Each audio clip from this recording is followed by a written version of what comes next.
Бүгінгі сабағымыздың мақсаты оқушыларға ротаның тәуліктік нарядының тағайындалуы, құрамы мен қару-жарағы туралы айтып беру. Әрдайым жоғары мәдениет, қарапайымдылық және ұстамдылық үлгісі болуға, өзінің қадір-қасиетін қорғауға және балалардың қадір-қасиетін құрметтеуге тиіс деп оқушыларға жеткізу.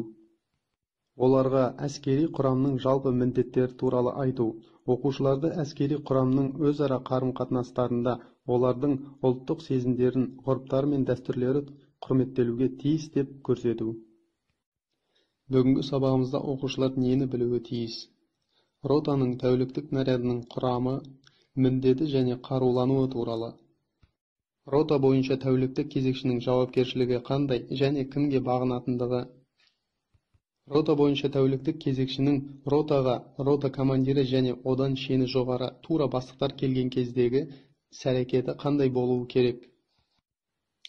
Рота бойынша тәуліктік кезекшінің қызмет өткеру орны қалай жабдықталуы керек.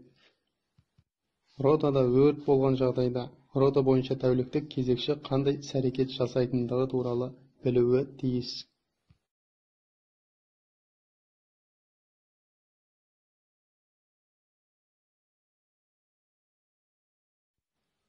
Тектор, лейтенант мырза, кезекшілік уақытында ешқандай келеңсіздік жағдай орын алған жоқ. Баяндама беріп тұрған қатардағы жауынгер Ахметов. Еркін тұр.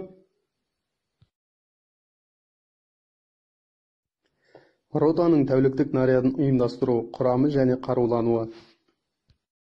Жауынгерлік әзірлік пен ішкі тәртіпті ұстау, жеке құрамды, қару-жарақ пен әскери техниканы, оқ-дәрілерді, материалдық құрал қорларын, ротаның үй-жайлары мен мүлкін қорғау, рота жұмысының жағдайын бақылау, құқық бұзушылықтардың алдын алу жөнінде өз уақытында шаралар қабылдау.